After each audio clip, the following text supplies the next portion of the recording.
If someone was about to open their first salon, what would you tell them? Don't. Run. Beauty ritual. It's a beauty ritual. Hello, and welcome to the Beauty Ritual Podcast, the podcast that hosts conversations about age, beauty, and identity. In a world where the pressure to conform rises every day, this is your dose of perfection correction. Today, it is the first year in review featuring Daniel K. Palmer. We interviewed Daniel in last season's lineup, and he shared us his story of starting hair when he was quite young, moving to the UK, being on 4 seasons of a TV show, 100% Hotter, and finally, opening his own salon in West Hollywood, California. Daniel is going to share with us what that journey of becoming a salon owner has really been. Daniel, thank you so much for joining us. Thank you for having me back. I think that the first place to start is really the reality check of what it really was to open a salon. So can you take us back to the first moment of opening your own business? Internally, obviously, I'm at a very different place than I was 12 months ago. I know when we sat down 12 months ago, I was exhausted. I was overwhelmed. I think I was shell-shocked. I just look back to 12 months ago and think of that as a different person and a different life. You've had a complete identity shift. I've had a complete identity shift. I feel like I'm a different person for the better. It needed to happen. And I'm never going to have kids. And I think that, you know, when I look at people around me, my clients, my friends, there's this shift that happens when you have a child and start a family. And I feel like comparatively, that is where I'm at. How has success shifted for you since 12 months ago? Success shifted for me around my perception of what that looks like. 12 months ago, I think success was very much based around numbers and money. And I've had to shift away from that because that was the first time in my life that I ever did something that was solely based around numbers so intently. It didn't feel comfortable to me. And I have had to just let go of that being the driving factor or the lead in what is successful, or what is success is what appears in your bank account at the end of every week. So if it's not numbers, what is it? Success for me is having a great work-life balance and having a happy, healthy team that is enjoying working together in this space. That is what success for me is at this point. That's kind of a revolutionary shift. It's been a huge shift for me because I think, you know, being a hairdresser and never being based around numbers, but then going into business and having to be based around numbers, there needs to be a sweet spot there. But I personally can't be driven just by a number. Like it doesn't end in a great place for me. We're not corporate. We're still artists. We're still artists. But in saying that, you know, I need to know the numbers, and number talk for me is, you know, I can talk with the staff about numbers all day, every day. But if I have to talk to Christian about numbers, then it's a completely different story. Right. Because Christian, for those of you listening, is your husband. Christian is my husband and my business partner. Business partner. He is human resources. He is accounts. He is all of the things that we don't see on a day-to-day basis, but is integral to this business. Mm-hmm. So the work-life balance can't be avoided because you're also having to have that work piece be at home in essence. Work-life balance is coming back at 12 months. We just got back from vacation. That was the longest vacation I've had in a really long time. I took 3 weeks away, and that was just very much needed. We didn't even talk about work that much. But yeah, like we go home, I go home, he comes home, and we talk about work for at least 2 hours every day. That's just a given. I don't know how you could avoid that. I don't think we can avoid it at this point, but there's definitely conversations around time blocking when these conversations take place and when they don't take place, because talking to me about the salon and business at 5:24 in the morning when I've just opened my eyes just never ends well for us. I can't imagine. What do you think people think your life as a salon owner is? I think people think that my life as a salon owner is really glamorous and relaxed, and that I take money off people and I go live my best life. And that is not the case. What is the case? The case is that this business at 12 months in is not a profitable business, if we're going to be completely transparent, which is why we're here. This business drains every bit of money that we both have, even from his wage and everything that I earn. Before I opened this business, I was incredibly comfortably financially. 12 months in, it goes in one hand and it goes out the other. And I think that was a real struggle for us on vacation, because I support a lot of the finances in the business with what I personally make. But long term, that can't be the way that this business operates, is me being the sole breadwinner. Is that what hit you in the first few months that you weren't prepared for when you first opened? The expenses? Yeah. And people kept going, the expenses, it's going to be more, it's going to be more, it's going to be more. I always knew it was going to be more, but the deeper you dive into this and at a level that we're doing it, you know, there's cleaning, there's window cleaning, there is plumbing, there is repairs. You know, I was away on vacation and the gate broke, a blind fell down. The expenses are never ending and beyond probably what I was expecting. I mean, I came into this naively and I was warned by so many people that the expenses were going to be large. They're larger than we expected. I want to pivot and ask what your proudest moment has been so far. Honestly, I think one of my proudest moments is being able to take 3 weeks away and come back into the salon, which was only last week, and to feel genuinely welcomed back and like people actually wanted me here. Because I love to run away with this story whilst I'm away, or even every night. I just create complete fabricated stories and like to roll with them. So there was a little that went on whilst we're away, and I just thought I was going to come in and everyone was going to walk out the door. And I came in and everyone, I genuinely feel, was happy to see me. So that was a very proud moment for me, because I let everyone be when I was away. I didn't want to micromanage anyone or tell anyone to be doing stuff while I was away. Really, everybody knew the deal. Everyone is very independent. And it was a very proud moment for me to be able to walk away from my business for 3 weeks, feel comfortable in doing that, and then come back and feel very, very welcomed back. That's a really vulnerable thing to do. And I think that aside from, yes, the expenses are something that you can be surprised by, I do think that interpersonal relationship piece of owning a salon is something that people can be surprised by, and how the relationships shift. And to have a certain level of bravery in meeting what that new relationship is every time that you go through a shift, I really respect that. And I do think that that is much harder than people give credit for. It is so new to me to be in that position, and being aware that every person in here has a different personality and that requires a different communication style. I had a very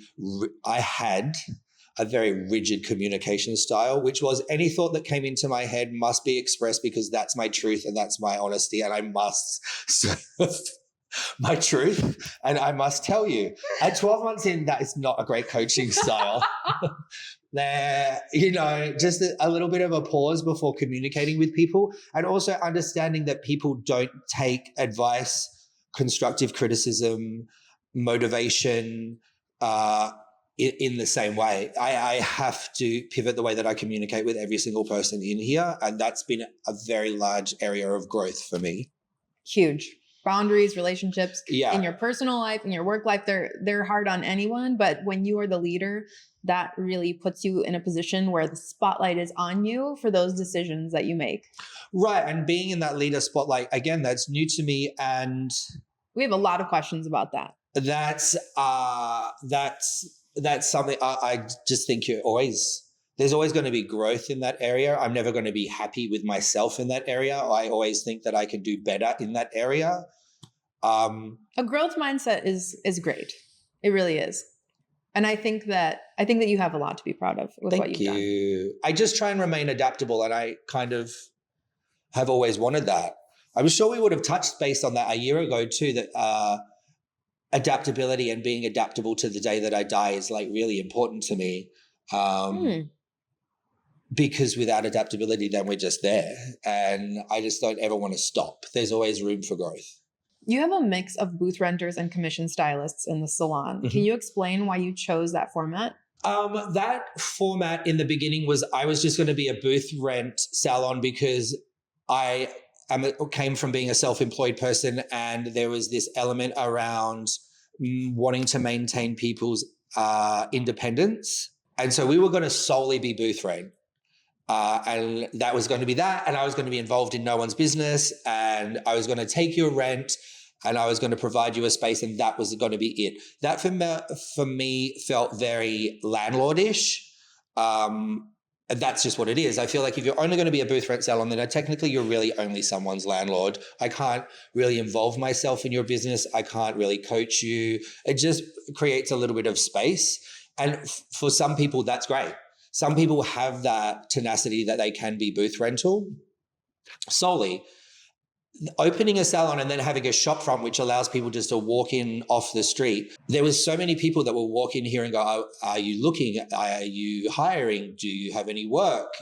And I had to just pause on that because you and I have had multiple discussions around this industry in this country and about how training and development from the get-go is just so far off the mark. Correct. That then when I see these people coming in the door asking for work, it's not just asking for work, it's also asking for help, it's asking for direction, it's asking for clients, it's asking for so many things. 12 months ago, I wasn't that person. I didn't have the skill set that I do today, and obviously there's still growth required there.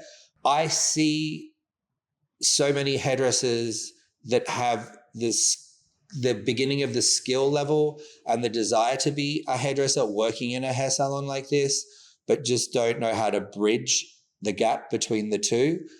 And I had some really amazing people come in and ask for work that we sat down and we had to pivot. Because at the core of our business was to be able to look after people at all levels and keep this place as diverse as it can be in every single angle that we look at it. It got to a point where it felt not at the core of who I am to just send people away and go good luck when we had space to take people. I would prefer to have people in here working, even if it was only a little bit, and growing personally and professionally, than having this space feel empty. I think also, if I'm going to be transparent as a business owner and being more comfortable with the numbers, if we are solely a booth rent salon, this salon has 13 chairs. And if you time that by however amount of rent everyone is paying, you're just going to be capped. And that's just what it's going to be. That's really unmotivating for me. You know, I want to be able to help people grow, and I want us to grow. Having a commission-based structure also built into the business enables people to grow and us to grow. So what have you learned about managing all these different stylists under one roof? I have learned that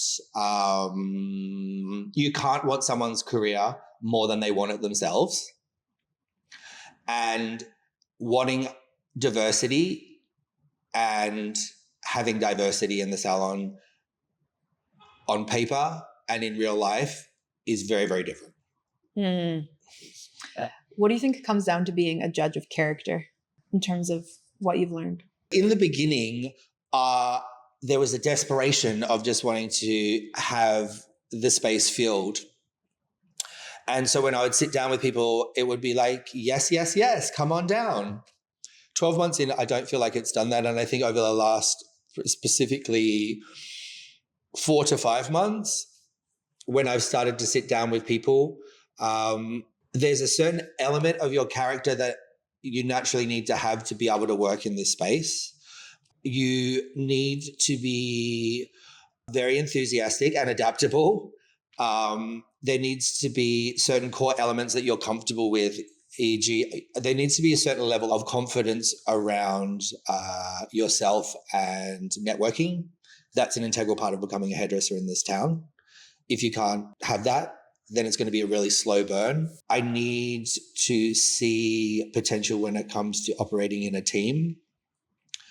And there needs to be this element of leading with giving instead of taking. That's what I've also really realized in the last 12 months is I like to think that I lead by giving and then I get back.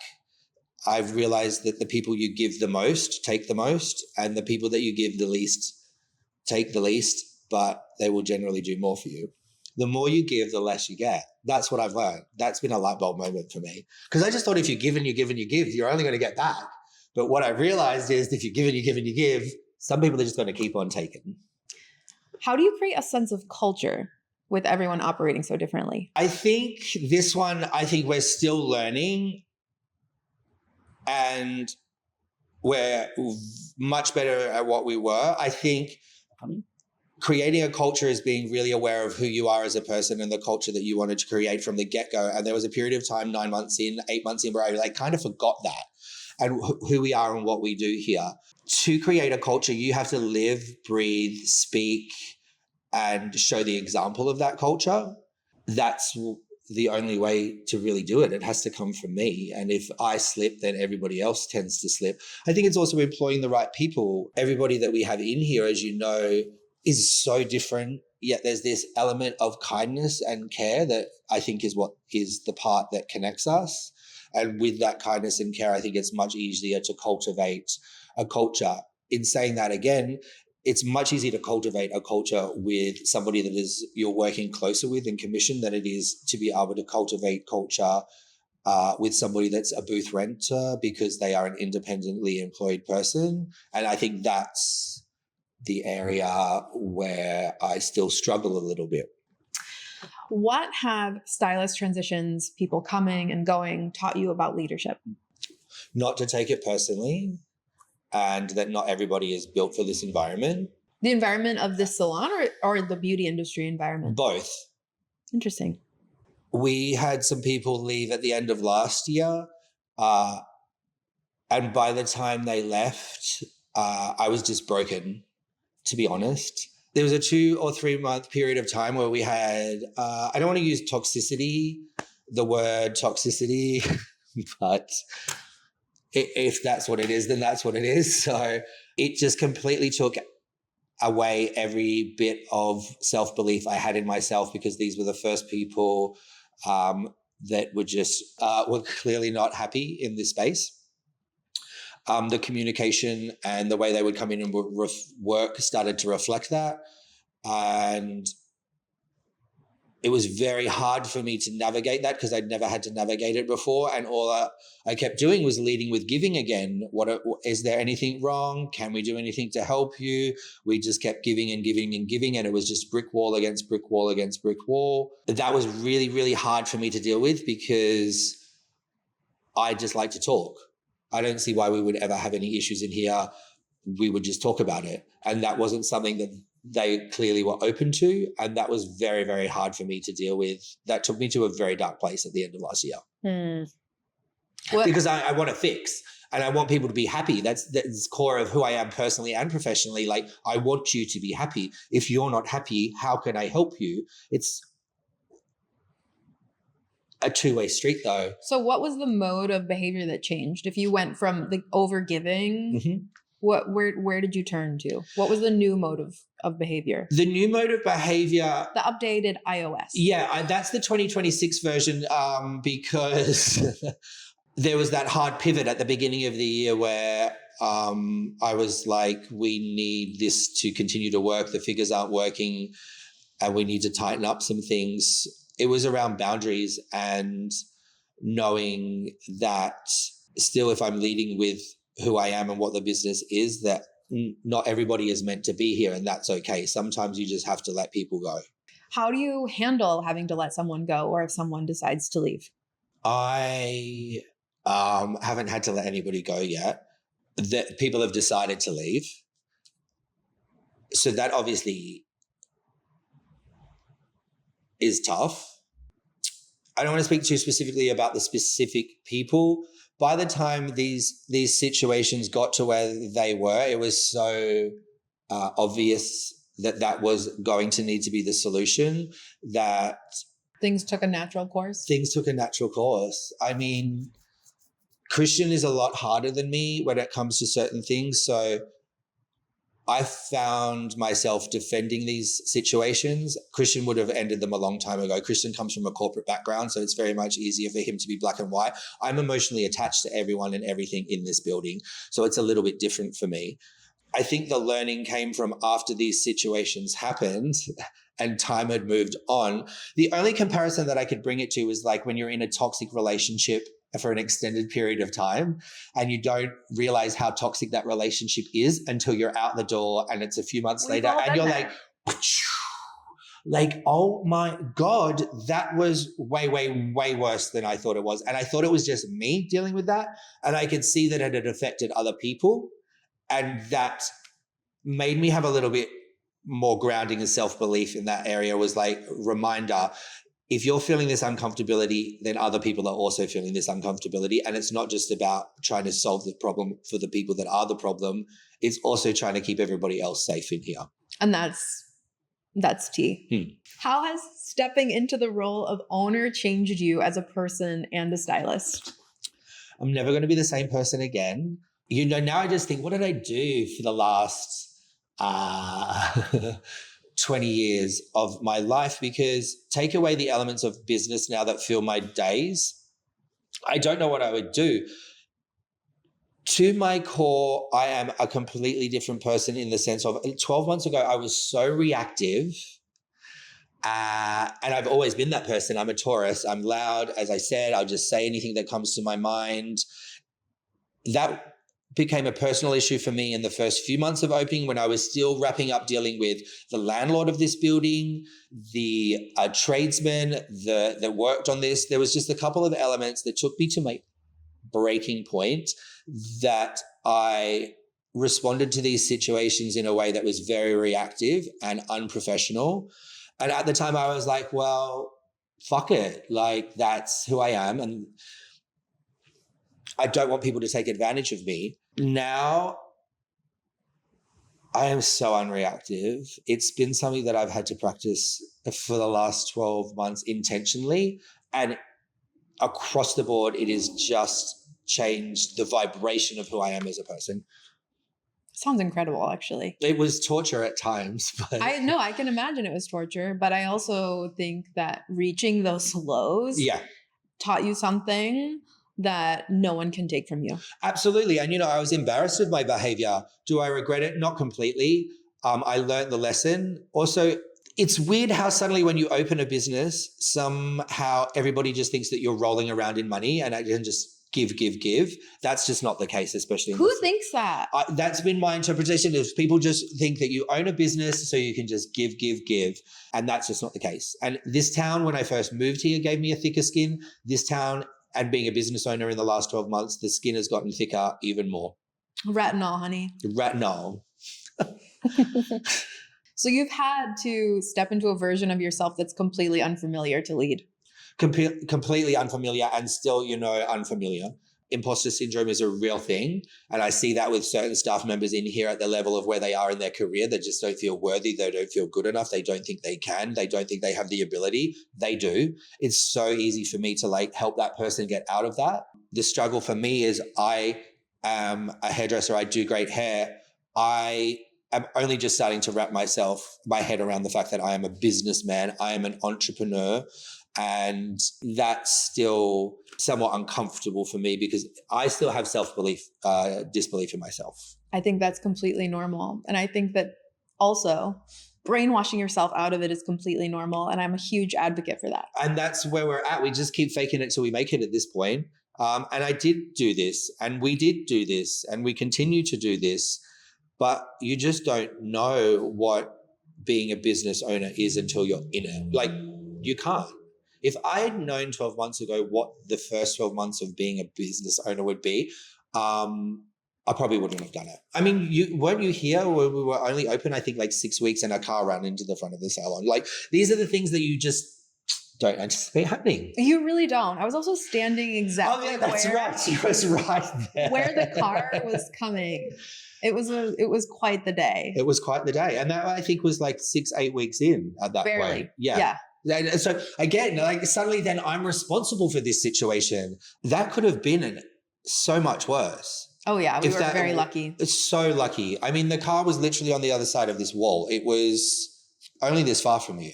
It's true. And that, you feel protective over people. Like that's crazy to me. So how do you balance having to make tough calls with being supportive? Because being supportive sounds like it's part of your nature, but you're having to learn how to make tough calls. I don't think I've mastered that yet. And I think that's where Christian and the conversations that we have are integral for me, because his mindset is very different to mine. It's very much more analytical. It's very black and white. He works on spreadsheets all day. He loves a highlighter. He can really just look at something, analyze it, and take what he needs to and make a decision from that. Because I'm just so emotionally driven and I'm emotionally attached, it's much harder for me to still be able to detach from some of the decisions that I'm making. But if I put at the forefront, I suppose the shift for me is at the forefront of what we're doing has to be the business and Christian and me. And 12 months ago, it wasn't that. So you reprioritized, and having the thought of Christian and you in the forefront, right, and the business in the forefront, right, if I have that right. The business is a separate entity. So when I've disconnected me and Christian from the business, and the business is the business, then it's so much easier for me to be a little bit more black and white about the situations. That's been the hard pivot for me, is that the pivot is the business is an entity of its own. How do I care for the business? And before it was enmeshed in the relationship, or were all the relationships and the business enmeshed? Everyone that worked here, like I wanted to make everyone feel like they were a priority. Obviously they are, but the business is the priority, and then the success for everybody, it will come along with that. I can't prioritize everybody's little things over the final drive, which is the business, which even when I say that, it makes me feel icky, because I'm like, oh, the business. Like there's an element of me that the people should still come before the business. But if the business doesn't come before the people, then there is no business. Well, when you prioritize things in their most correct and divine order, let's say, I do think that having people prioritized falls into place. But when you come at it from this enmeshed place, you actually can't take care of the people. Right. And that's where I got to, as I felt incredibly overwhelmed, because you can't make everybody happy. That's also what I've learned. Like you just can't. Even if you're giving someone everything, the hard fact is you can't make everybody happy. Well, their happiness is their own priority. Right. And I can only provide a space that is... Their creativity too. Like a happiness is fleeting, but your creativity, especially in a space like this, it's not so much about happiness. We can't really even control that for ourselves, but you can have mastery over your own creativity and be consistent with that. And I think that in a group environment, in an artistic environment, that allows for community to gel, because you're all collaborating to create a space where you all can create. And even if you're commissioned, even if you're booth rental, you are still fostering your creativity in a business environment. But as a business owner, you are holding the structure of a business environment for all of that to occur. So it does have to come first in a way. The more you say it, the more it completely makes sense. But it did 12 months ago. I remember when we had our first, what did we call it? Because I couldn't even say staff meeting, remember? I personally couldn't say staff progress meeting. Gathering. Our progress gathering. Which I still like. Which I still love. I just don't... See, even now, say, I don't want to feel like the boss. I just don't want to feel like the boss. What about a facilitator? I love to facilitate. And when I was on vacation, there was more an element of being a talent curator or something like that. It was like, that made me feel more comfortable. Boss doesn't, owner. It doesn't do it for you. It doesn't do it for me, no. I like to be I was going to say, I like to be of the people, but that sounds awful. I'm used to being in a salon environment where I'm the fun one, I'm the pot stirrer, I'm the problem. And now I can't be any of those things. The identity has unfolded. Yes, it has. You're offering luxury hair extensions at a premium. Mm-hmm. What gave you the confidence to offer these services at the prices that you do? There's definitely an element of self-belief in there that as much as we've been talking about not believing myself as a business owner, something that to my core, I believe that I'm incredibly good at what I do to hair. The way I feel confident in being able to charge what I charge is because I have always learnt and I've always been adapting, and what I do now compared to 5 years ago to 10 years ago to compared to 15 years is completely different. I have maintained my education continuously, and I am a little bit better than I was the day before. I am 26 years in, and I think it's very easy for me to wrap my head around my self-worth when it comes to when I open my mouth and charge people what I charge. It's really about being authentic to you, your education, and your drive to be the best that you can be. You know, when I sit down or when I stand up and do somebody's hair, I am all in. That's luxury. Then that combined with 26 years worth of experience, there's a lot of knowledge in this head, and that's worthy of those prices. What have you learned about attracting the right clients versus more clients? So I really love the word no, and that's still a word that I will continue to use. I think attracting the right client is about understanding the quality of what we do in here. And if you don't understand the quality, we will help you understand that quality. But if you're not getting what we do here, then it's just a no. You know, there's people that obviously can't afford to come in to the salon and have their hair done regularly, but we still want to make it accessible to everybody. There's also an element of boundaries and accessibility where if it's completely been driven by a figure, then it's not going to end well.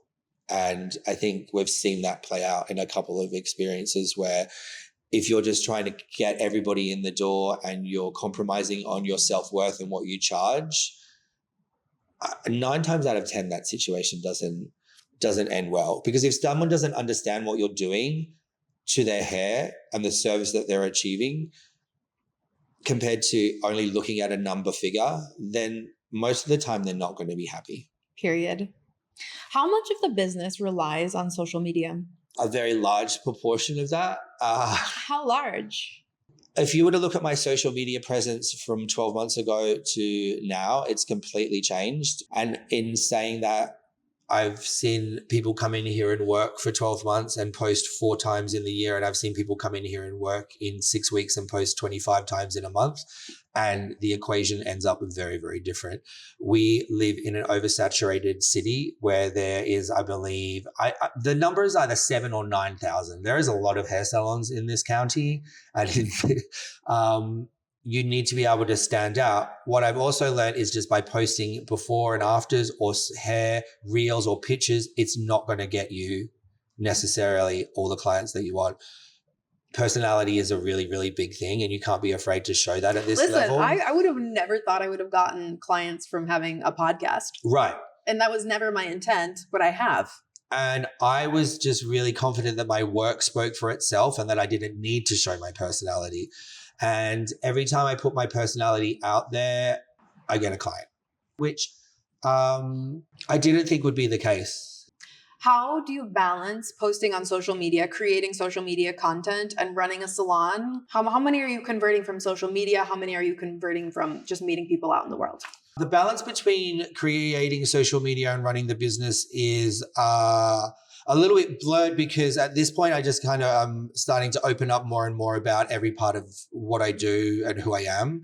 So 12 months ago was very much just hair. Now I'm really starting to open up about what the business looks like behind the scenes, what it's like for me as an owner, what it's like to run a team, producing a lot more in-depth content, being accountable for posting at least 4 times a week.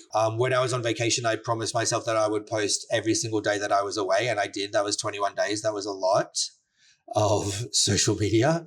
And the return on that, I don't know. I almost feel like posting on social media for me is like going to a slot machine at a casino. I haven't worked out the magical formula yet. You know, some of the things that I post can get thousands of views and convert into nothing, and something that I can post which I've put minimal effort into, that I was just posting for the sake of posting, gets not that many views and converts into something. You know, posting on social media, I think, can be overwhelming and draining and disheartening at times because, as you know, editing something, it's almost the filming element is the easy part. The going home and editing it and the concept and the scripting, the lighting, all of these things, like there's such big elements of what we create because it still needs to be luxury looking content. The conversion of that is still, I think, a lot less than what it used to be. The power of networking and going out and meeting people in real life compared to the conversion of posting on social media and getting people in the door, I personally think they're both as important as I think they have to be as married. each other, because my reach with social media is a lot broader, but my networking enables me to get the clients that are just organically for me, you know? Totally. You need them both. And especially if you're a young or new stylist, you need to be ticking both bases and you need to be really consistent with both. Gone are the days where people walk in the door asking to have their hair done. And also, if you're wanting to be a hairstylist that is a high ticket hairstylist that is doing less work and earning more money, you need to go get those people. You need to work out who those people are and you need to market to those people and you need to go get them. How intentional have you been about branding versus figuring it out as you go? The branding in the beginning was like a multiple sit down meeting with someone that we worked with really, really closely. Jordan and I worked really closely on the branding and the marketing in the beginning. And that was really, really important to me. And I really sort of had a clearer vision at the end of that. Working through the last 12 months, because that's been at the core of what I do, I feel like that just comes out in the DNA in what we do. And I think it speaks for itself and is organic because I'm just very clear of the vision and who I am and what we do here. If you had to tell someone one thing about branding yourself, what would it be? Stay true to yourself and just let that resonate for as loud as it can. I love that because I think being authentic with who you are is never going to get old for you. So as you continually move through your career, you won't get burned out. I think that and I believe that. And that's always the way that I've been. So it's just easy for me to do that. Obviously, there's been like an edit on the things that I will verbalize or communicate, but the adaptability is that component of still staying true to myself. You know what I mean? Like I couldn't manage or run this business as a Daniel as a 21-year-old. You know, there would be no one here. But I'm still the same person that I was when I was 21. It's just that I've adapted to the role and people, and that's important. What's something that you thought would be easy that's been really, really hard? Getting people in the door is genuinely... You thought it was going to be easy? Easier than it is. Really? Easier than it is. Yeah, way, way, way, way easier. What made you think that? I think because I have always been me, myself, and I've never had a problem getting people in the door for myself. Getting people in the door for other people that don't necessarily have the experience or the ability that I do has been challenging for us. Getting people in the door in the current climate is really, really difficult, if I'm being honest. In this town, in the world, everywhere, money is challenging people, if we're being honest.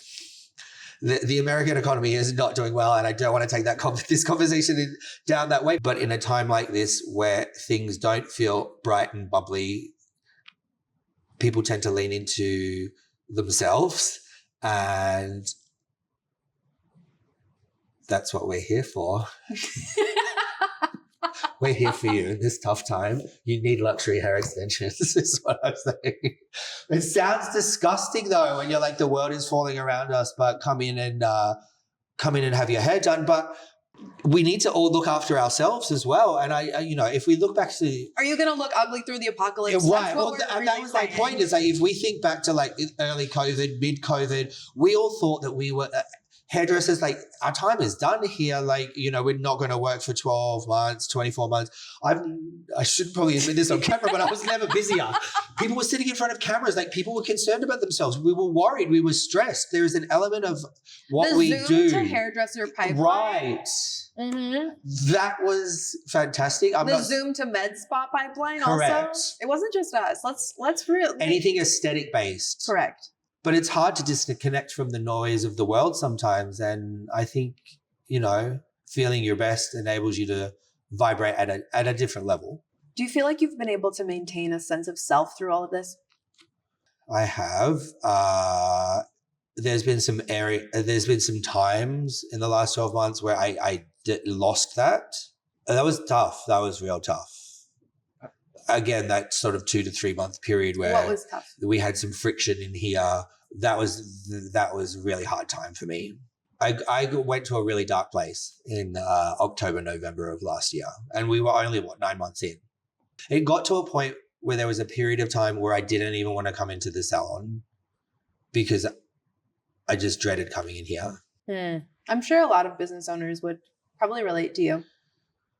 Yeah, I mean, you want everyone to be happy, but when there's just that element of friction and you can't work through it, and you're finding people don't want to work through it, that was hard for me because I just want to talk, get it over with, and move on. But what I've learned is not everybody wants to talk. True.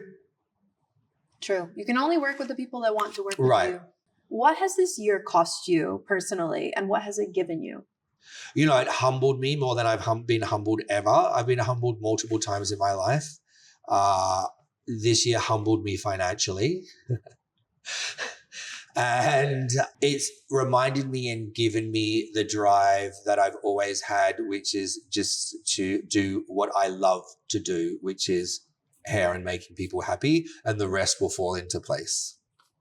So what has it given you? It's given me that reminder that, figures are figures and we need to be aware of them, but it can't be the fear that drives me every single week. Whew. I speak to people that work in here that are in constant financial fear that they can't pay the rent or aren't going to have enough money to pay for their car. That is real. I don't want to then lean into that and go, well, we're all in the same position. I'm very transparent about what things cost and how it is overwhelming for me as well. But I, as a leader and as the owner of this salon, cannot be led by financial fear. What will be with the finances. Okay. Bankruptcy is not an option. If someone was about to open their first salon, what would you tell them? Don't.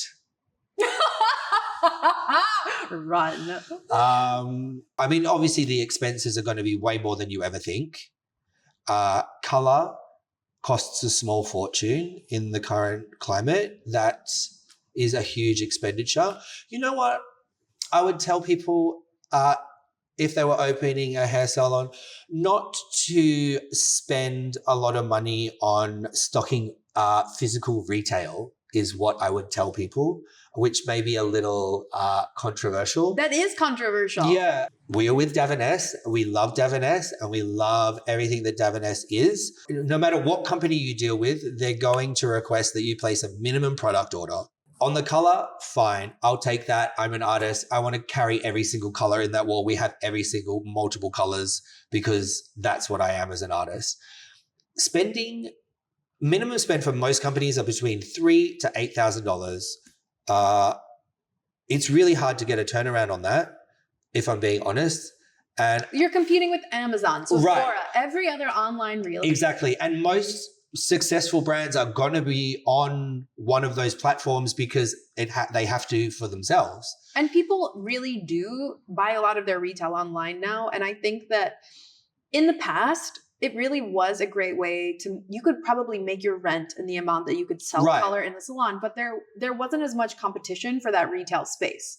And now when you're competing with Jeff Bezos's internet, it really does change what that turnaround can be. And my clients can do that. And there's been times where I have not had the product in the salon and we've went and purchased it on Amazon together. There's also shopping portals and platforms that you can have connected to your social media or to yourself as a personal stylist that can be a virtual storefront that can carry all of those product lines. Which most stylists are actually more successful with today than they are with carrying the physical retail. Right. And I've started to look into this because also this product, it requires energy to get here. It requires shipping. It requires unpacking. There's just a lot of elements around having a physical product in my store that I actually don't like. Because if you look at, us trying to be green, us trying to be sustainable, us trying to lower whatever we're doing in here with chemicals, having this shipped from here to there to here and unboxed and then the boxing and then the paper, there's just an element of that which kind of feels a little outdated to me, if I'm being honest. I just feel like I would prefer to have direct to consumer. Right. An app or a portal on an iPad that I can go through with my client and go through the prescription of products that I want them to take, that we can go take this, buy, send now. Then having it here. I mean, I know some people would like to walk out with a retail bag, but